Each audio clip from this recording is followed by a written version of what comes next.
ये दोस्तों, film talk के एक नए एपिसोड में आपका स्वागत है। सबसे बड़ी खबर यह है कि मैं हूं ना का सीक्वल लगभग कंफर्म हो गया है और कहा जा रहा है कि इस फिल्म की शूटिंग किंग के तुरंत बाद स्टार्ट होगी। खबरों की मानी तो डायरेक्टर फराह खान ने सीक्वल के लिए एक नई कहानी ढूंढी है जिसमें शाहरुख खान डबल रोल में होंगे। जी हाँ, शाहरुख खान फिर से डबल रोल करने वाले हैं और इसमें उनका दूसरा कैरेक्टर पहले कैरेक्टर से काफी अलग होगा। शाहरुख खान इसलिए में भी मेजर राम का रोल करेंगे, तो देखना होगा कि उनका दूसरा कैरेक्टर कैसा होता है। डबल रोल वाली फिल्में काफी इंटरेस्टिंग होती हैं, जिसमें एक अलग तरह की मिस्ट्री होती है और लोग सोचने पर मजबूर हो जाते हैं। जैसे कि मैं हूं ना के सीक्वल में शाहरुख खान का दूसरा कैरेक्टर कौन होगा और वो इसके सीक्वल में क्या करेगा। फराह खान मैं हूं ना के सीक्वल की प्लानिंग काफी टाइम से कर रही हैं, तो फराह खान को मैं हूं ना के सीक्वल के लिए एक नई कहानी मिली है और अभी वो आकाश कौशिक के साथ इसी कहानी पर काम कर रही हैं। कहा जा रहा है कि अगर सब कुछ सही रहा तो इस फिल्म की शूटिंग किंग के तुरंत बाद स्टार्ट होगी। किंग की शूटिंग मई तक खत्म हो सकती है, तो देखते हैं कि मैं हूं ना के सीक्वल की ऑफिशियल अपडेट कब तक आती है। मैं हूं ना के सीक्वल के अलावा भी कुछ और सीक्वल की प्लानिंग चल रही है, तो देखते हैं कि बॉलीवुड की आने वाली सीक्वल फिल्में कैसी होती हैं। No one in the class? All right, I'll tell you. The atomic weight of... रहने दीजिए ना, आपके बाल खुले हुए बहुत अच्छे लगते हैं। पहले जब आपकी जुल्फें आपके चेहरे पे आती हैं तो दूसरी बड़ी खबर यह है कि भागम भाग के सीक्वल में गोविंदा की जगह मनोज बाजपेयी को साइन किया गया है, तो मनोज बाजपेयी भागम भाग 2 में अक्षय कुमार और परेश रावल के साथ लीड रोल में होंगे। वैसे काफी शॉकिंग खबर है, क्योंकि भागम भाग के मेकर्स चाहते तो गोविंदा को भी साइन कर सकते थे, लेकिन पता नहीं कि उन्होंने गोविंदा को इसके सीक्वल से साइड कर दिया। गोविंदा ने पहले पार्ट में काफी अच्छी एक्टिंग की थी, तो मुझे समझ में नहीं आ रहा है कि आखिर उन्होंने इसके सीक्वल में गोविंदा को क्यों नहीं लिया। देखो, ना ही मनोज बाजपेयी गोविंदा की तरह एक्टिंग कर सकते हैं और ना ही गोविंदा मनोज बाजपेयी की तरह एक्टिंग कर सकते हैं, क्योंकि दोनों एक दूसरे से काफी अलग हैं। लेकिन जब एक एक्टर को हमने पहले पार्ट में 2 एक्टर के साथ देखा हुआ है, तो उसकी जगह किसी और एक्टर को कैसे ले सकते हैं। भागम भाग को प्रियदर्शन ने डायरेक्ट किया था, लेकिन भागम भाग 2 को ड्रीम गर्ल के डायरेक्टर राज चंदलिया डायरेक्ट करेंगे। भागम भाग के मेकर्स ने भागम भाग 2 में गोविंदा को नहीं लिया है, तो आप इस बारे में क्या कहना चाहेंगे, हमें कमेंट में जरूर बताएं। 1 करोड़ रुपया, ये अरे 5,000 के ऊपर की चीज नहीं है ये। अबे ढोलकी के, मैं इस बैग की बात नहीं कर रहा हूँ, अंदर के माल की बात कर रहा हूँ। ये कचरे का 1 करोड़ रुपया, तूने क्या मेरे को ये ना समझाई क्या? रश्मिका मंदाना ने अल्लू अर्जुन और एटली कुमार की फिल्म की शूटिंग स्टार्ट कर दी है, जिसे अभी मुंबई में शूट किया जा रहा है। मुंबई में रश्मिका मंदाना के साथ जानवी कपूर के भी कुछ सीन को शूट किया जाएगा। अल्लू अर्जुन और रश्मिका मंदाना की जोड़ी पुष्पा फिल्म में देखने को मिली थी, जहां इस जोड़ी को काफी पसंद किया गया था, तो पुष्पा की जोड़ी एटली कुमार की फिल्म में भी देखने को मिलेगी। शूटिंग इन दिनों मुंबई में चल रही है, जहाँ इस फिल्म को काफी बड़े लेवल पर शूट किया जा रहा है। टाइटल और रिलीज डेट को लेकर अभी कोई अपडेट नहीं आई है, लेकिन कहा जा रहा है कि इस फिल्म की शूटिंग आने वाले 2 से 3 महीनों में कंप्लीट हो जाएगी। देखना होगा कि बिगल और जवान के बाद एटली कुमार की फिल्म का टाइटल क्या होता है और ये फिल्म कब तक आती है। आलिया भट्ट और राजकुमार राव एक रिलेशनशिप ड्रामा फिल्म करने जा रहे हैं, जिसे दृश्यम के डायरेक्टर अभिषेक पाठक डायरेक्ट करेंगे। अभिषेक पाठक अभी दृश्यम 3 को डायरेक्ट कर रहे हैं, तो जैसे ही दृश्यम 3 की शूटिंग कंप्लीट होगी, अभिषेक पाठक आलिया भट्ट और राजकुमार राव की फिल्म को डायरेक्ट करेंगे।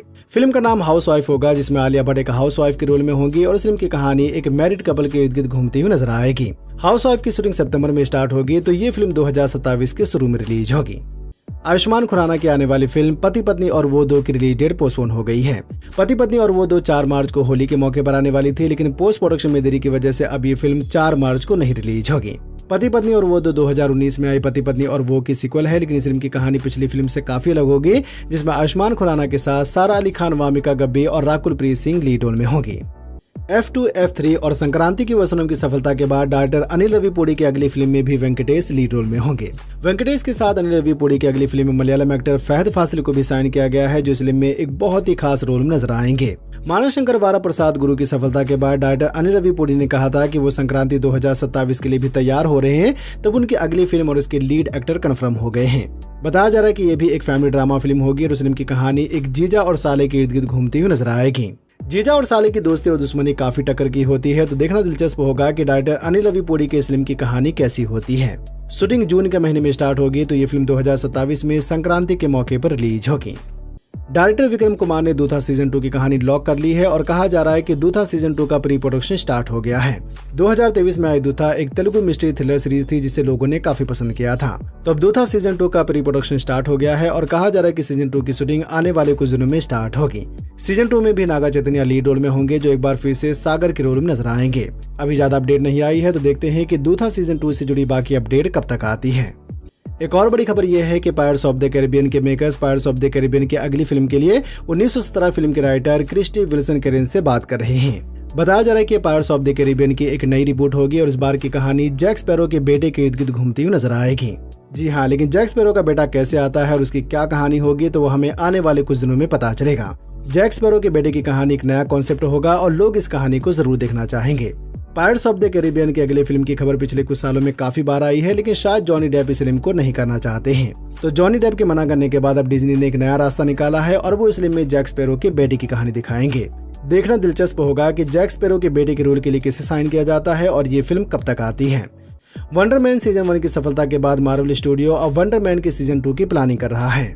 कहा जा रहा है कि वंडर मैन के सीजन 2 की कहानी सीजन 1 के तुरंत बाद स्टार्ट होगी, जहां हम देखेंगे कि साइमन विलियम्स के ट्रेवर स्लेटरी को जेल से बाहर निकालने के बाद आगे क्या होता है और कैसे दोनों डिपार्टमेंट ऑफ डैमेज कंट्रोल का सामना करते हैं और लोगों की मदद करते हैं। सीजन 1 मुझे ठीक ठाक लगा था, लेकिन आपको जानकर हैरानी होगी कि इस सीरीज को रॉटेन टोमेटोज पर 90% की रेटिंग मिली है।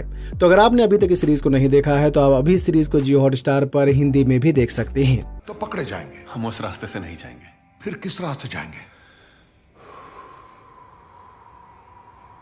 बाबू मोशाई।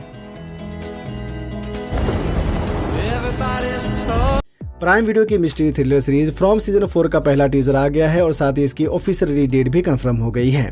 फ्रॉम का पहला सीजन 2022 में आया था, लेकिन उस टाइम इस सीरीज का उतना नाम नहीं हुआ था जितना सीजन 3 के बाद हुआ है। सीजन 3 के बाद इस सीरीज को हिंदी में भी रिलीज किया गया और लोगों ने इस सीरीज को काफी पसंद किया और तभी से लोग इसके चौथे सीजन का इंतजार कर रहे हैं। सीजन 4 का टीजर काफी इंटरेस्टिंग है, तो देखते हैं कि सीजन 4 में इन लोगों के साथ क्या होता है और क्या लोग इस जंगल से बाहर निकल पाते हैं। सीजन 4 में भी 10 एपिसोड होंगे, जिसे आप 19 अप्रैल से प्राइम वीडियो पर देख सकते हैं। What happens next is my favorite part. मानवशंकर वारा प्रसाद गुरु की OTT रिलीज डेट कंफर्म हो गई है। चिरंजीवी की ये फिल्म 12 जनवरी को रिलीज हुई थी, जो बॉक्स ऑफिस पर सुपरहिट हो गई थी। मानवशंकर वारा प्रसाद गुरु को 200 करोड़ के बजट में बनाया गया था और इस फिल्म ने वर्ल्ड बॉक्स ऑफिस पर 300 करोड़ से ज्यादा कलेक्शन किया था। अच्छी फिल्म है, जिसे अगर आप हिंदी डब में देखना चाहते हैं तो ये फिल्म G5 पर आने वाली है, जिसे आप 11 फरवरी से हिंदी में भी देख सकते हैं। बॉक्स ऑफिस कलेक्शन की बात करें तो बॉलीवुड 2 ने फर्स्ट वीक में इंडियन बॉक्स ऑफिस पर 245 करोड़ कलेक्शन किया था और सेकंड वीक में 79 करोड़ का नेट कलेक्शन किया है। तो बॉलीवुड 2 ने 14 दिनों में इंडियन बॉक्स ऑफिस पर 324 करोड़ का नेट कलेक्शन किया है और वर्ल्ड बॉक्स ऑफिस पर 440 करोड़ का कलेक्शन कर लिया है। बॉलीवुड 2 का बजट 275 करोड़ है, तो ये फिल्म बॉक्स ऑफिस पर सुपरहिट हो गई है। अब देखना ये होगा कि थर्ड वीकेंड में बॉलीवुड 2 का टोटल कलेक्शन कितना होता है। मर्दानी 3 ने फर्स्ट वीक में इंडियन बॉक्स ऑफिस पर 26.5 करोड़ का नेट कलेक्शन किया है और वर्ल्ड बॉक्स ऑफिस पर 39 करोड़ का कलेक्शन कर लिया है। मर्दानी 3 का बजट 60 करोड़ है, तो उस हिसाब से फिल्म ने फर्स्ट वीक में अच्छा कलेक्शन किया है। अब देखना ये होगा कि सेकंड वीकेंड में मर्दानी 3 का टोटल कलेक्शन कितना होता है। क्या आपने मर्दानी 3 को देखा है? अगर देखा है तो ये फिल्म आप सबको कैसी लगी हमें कमेंट में जरूर बताएं। वीडियो को लाइक करें, अपने दोस्तों के साथ भी फेसबुक, व्हाट्सएप, ट्विटर पर जरूर शेयर करें और चैनल को सब्सक्राइब करना तो बिल्कुल ना भूलें। धन्यवाद।